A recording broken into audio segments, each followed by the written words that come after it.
What is up, Earthnoids and Spacenoids? I am just a simple new type, and in this episode, we are beginning Volume 2 of Gaia Gear. Last volume, we met Afranchi Shar, who left his island for Hong Kong, a man who Sigs that Xion gave him the mobile suit, Zoran's soul. He took off for space and made it to Side 2. They then ran into a sketchy person named Ol Urian. This time, Afranchi and the gang will run into the police. He splits up from Miranda and Krishna. Afranchi will be thrown in jail, and Krishna goes on a date with Ol. So let's get into this. Afranchi was planning on storing the Zoran's soul on the industrial block of the colony, but Ol Urian made him feel uneasy. He gets a weird sensation in his head once again. It is the ticking. He wants to know what these memories are. This isn't a headache. Someone is speaking to him. Afranchi and Miranda get into an Elicar with Krishna. They head to the Grenese district. Here, they happen to run into Ol eating a hot dog. He tries to join them. The Grenese district is full of natural environments. Sprinkled throughout is the residential sections, a fusion of artificial nature and humanity. This is the technology that gives Afranchi hope. Afranchi is annoyed by Ol constantly saying what is on his mind. He asks Krishna out on a date. He gets out of the car and says he will meet up with them later. As they travel, they find some drifter children. Better roll up those windows. Krishna mentions that most of these children were most likely forced to migrate into the colonies. Of course, forcing them off planet doesn't change culture, and most of these people need help that is outside the scope of care for most individuals. But hey, at least those bums aren't on Earth's beaches anymore. Maybe one day you can afford a vacation on Earth to check them out. Just kidding. You're not gonna afford that. They are attacked by a van. People inside are hurling slurs at them. Krishna flees as fast as she can. They make an escape but are trapped in alleyways. A Russian woman yells at them as they get out of the car and run through the marketplace. Tamina really goes into detail about the grime and filth of urban environments. This seems to disgust Afranchi beyond belief. The sand and mud of the islands can be washed away by water, but this man-made monstrosity that is the slums really messes with Afranchi's psyche. They climb up an emergency ladder to the second floor. Here they run into an old lady that offers them a smoke. Pass that shit. Upon further inspection, she is blind and only middle-aged. Her name is Miss Ento Sismisia. She says, "Sit down, I don't have bed bugs." Questionable. She asks if he knows the foes of truth. Fuzz? Afranchi wonders if she is an astrologer of the sorts. She says that Afranchi is without a son, a lost soul. That is when a loud noise followed by an explosion goes off. Everyone in the room goes flying. There are Minovsky crafts outside.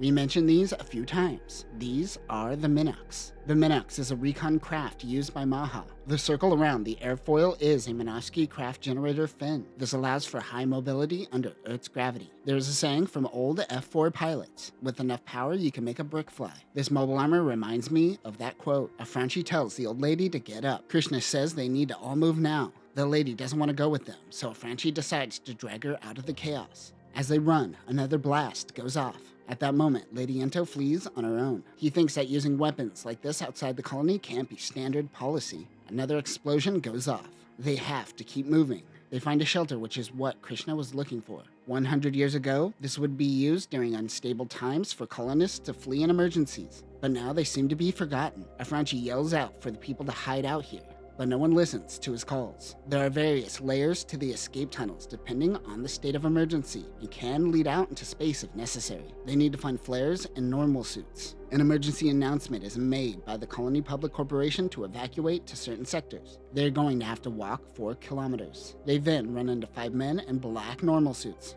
One man says he will kill them. Afranchi fires the flare gun off and hits one soldier. The 2 girls head into one direction while Afranchi takes off on his own. One soldier tells his commander that they are fleeing. They are talking to Ol Urian. They lose sight of Afranchi. Ol is coordinating ground and aerial pursuit through a surveillance network using the Minox air system. He is visibly furious that they lost him. His team is able to spot a man machine on their sensors. Afranchi thinks of Ento and her words. He doesn't seem to hear the sound. He is referring to the ticking in his head. He then remembers Gabasu saying the end of things begins with one's own surrender. In a flashback, Afranchi wants to stop the storms on the islands, but Gabasu reminds him that the storms are good. Not only that, unlike humans, they warn them of their presence. Gabasu said that we are too diminutive in scale to predict human-caused accidents that arise from human actions without forewarning. Miranda continues through the tunnels. She believes that all of these shelters are under surveillance, so they should head out into space. Krishna is uneasy by this. They need to get to the linear car station.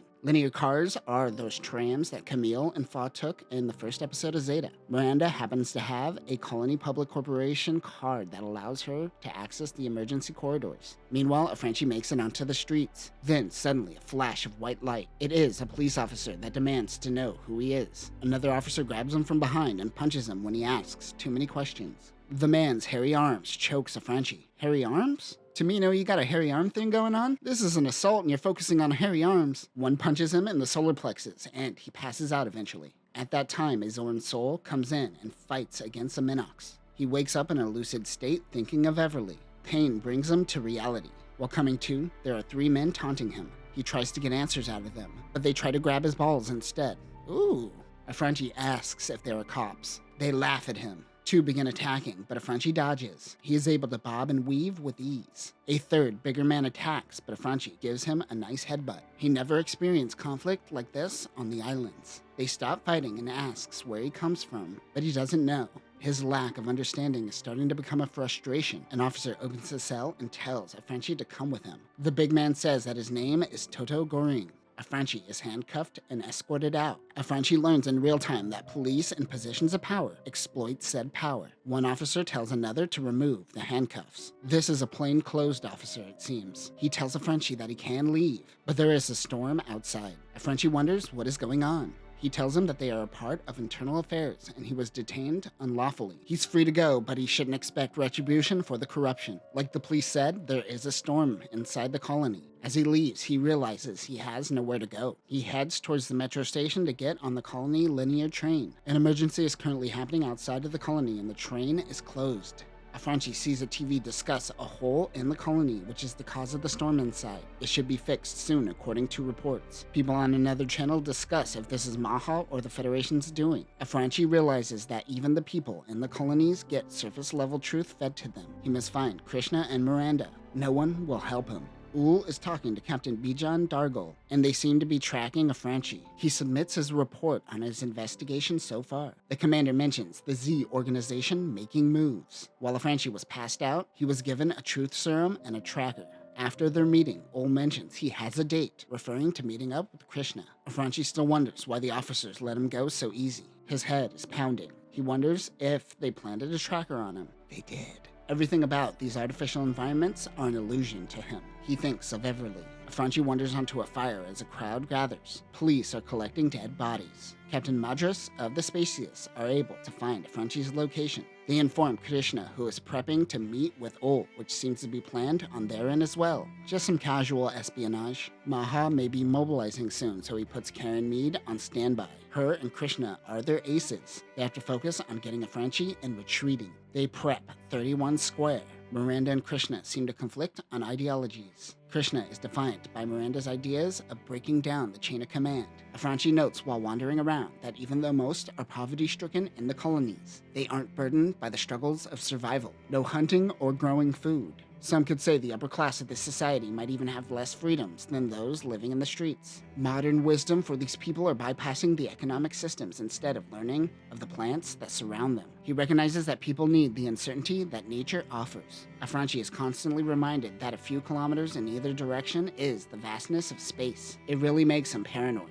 But then he reminds himself that the island life is very similar. A young man bumps into Frenchie. Oh no, it's the youths. Others surround him. They look like thugs out of an 80s cartoon. The ringleader says, "Alright boys, let's get to it." They all begin to brawl. Frenchie blurts out the name, Toto Goring. They all stop and wonder how he knows that name. He says they met in jail. The ringleader says, "You're alright." And they all become friends. Their leader is Messer Met. He says, "Alright boys, we got work to do. Let's go." Krishna is wearing a sari. She says that she felt compelled to wear this outfit. She meets with Ul. Krishna asks him about the air raid. She wonders if it is Maha, trying to get information out of him. Ul tries to change the subject, but then she says since he isn't a student, he must be military, right? She's pushing a little hard and starts holding back. Ul goes the self-deprecation route and says he is a slacker. A limousine pulls up for the two and they depart. About 10 meters away is where the incident with Frenchie and Messer Met's gang is going down. He barely noticed Krishna as they departed.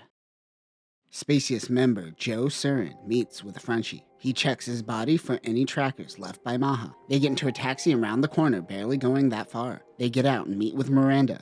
This makes Afranchi smile. She is the only one he trusts. Miranda tells him to strip. He says, "Excuse me?" Joe has a device that detects trackers. It seems there is a tracker in his stomach. Time to get some laxatives. Krishna knows that she is being followed during her date with Ol, but she can't prove it. The restaurant they went to is a black tie event. A piano plays to set the mood. She says that Maha must have its privilege class as well. After some casual conversation, Ol talks about the Hebrew language and how each number has a meaning. He says that God is associated with 314. An angel known as Medatron also has this number. I am the Medatron. Krishna thinks to herself, "Shit, he is onto me." The Z organization also associated itself with 314. They banter about how man is run by software in the colonies and the benefits of a controlless lifestyle. But Ol instantly changes focus and asks Krishna where the 314 is hiding. He's no longer beating around the bush. There's a pause before Krishna decides to pull the tablecloth off, causing all the tableware to fly in the air. She tries to make a dash for it, but Ol is able to grab her and take her captive.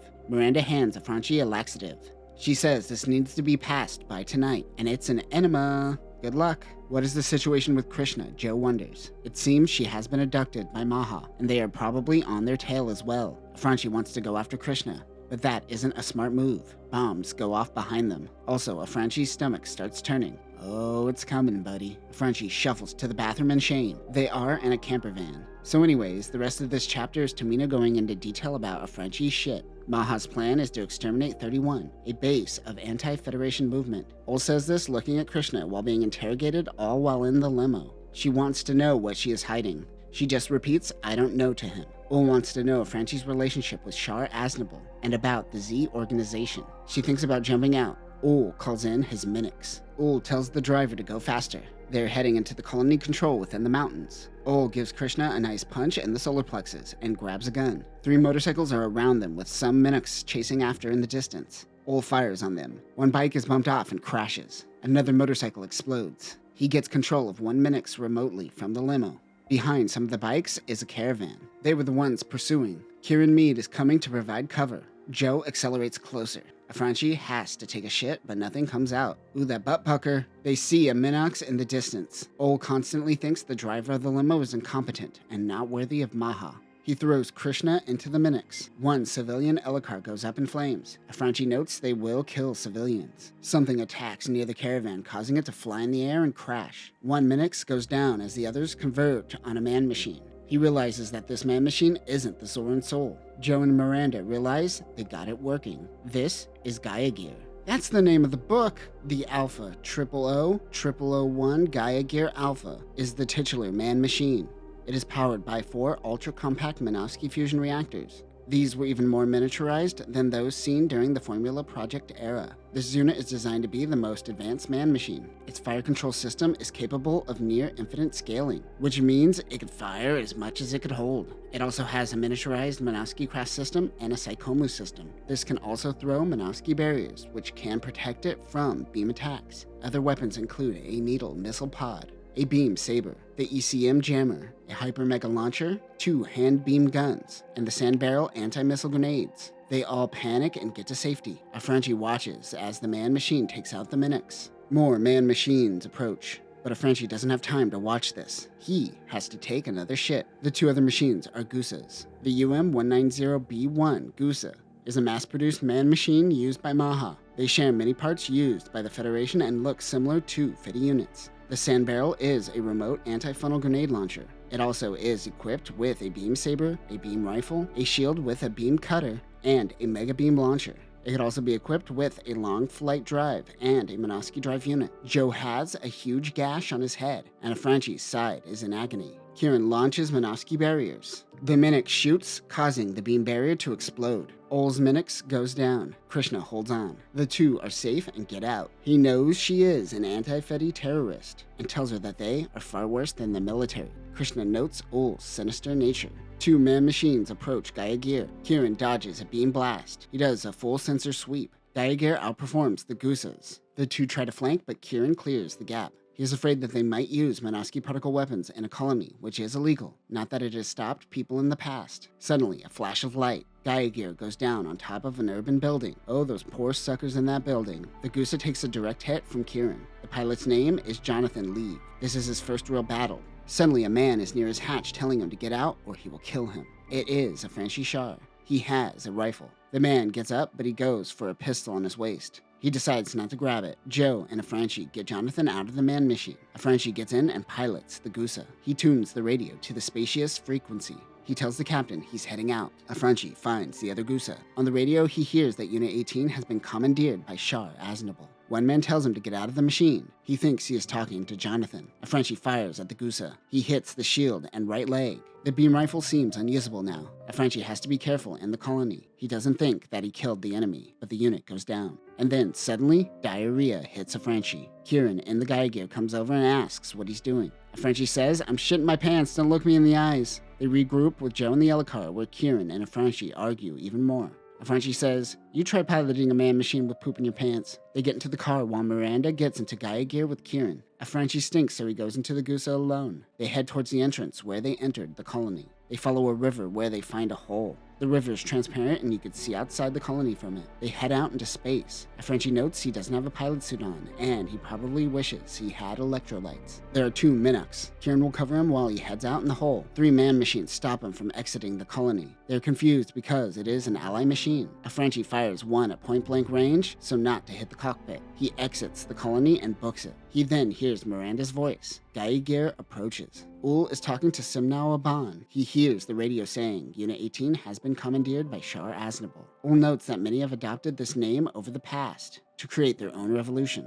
The novelty of life in space has turned the name Shar Aznable into an urban legend. The Federation is no longer justice incarnate. One thing to note is that Maha is paid by the Federation, however. They don't poke the bear sometimes. Ul and the lieutenant get into an argument about utilitarianism and new types. Lieutenant Simnao and Ul tells the staff to increase the truth serum. It seems Krishna doesn't know the location of their base, but she has military training of some sort. Krishna is in what looks like an electric chair. He doesn't want to push Krishna too far, but he's willing to destroy her for intel. These people have turned torture into an art. He says, "Agree to stay with me and you're free to go." He unties Krishna, but he lingers on the ankles. Ol likes them ankles. Lieutenant Simnao warns Ol that getting close to the enemy ends with a knife in one's back. A Franchi's stomach is finally settling. He takes out his dirty-ass underwear and dries them out. He doesn't want Miranda or Krishna to see him like this. He thinks of Everly and gets erect. A Franchi says he has to push back this, but then he says he has to approach this head-on. He's talking about his dick,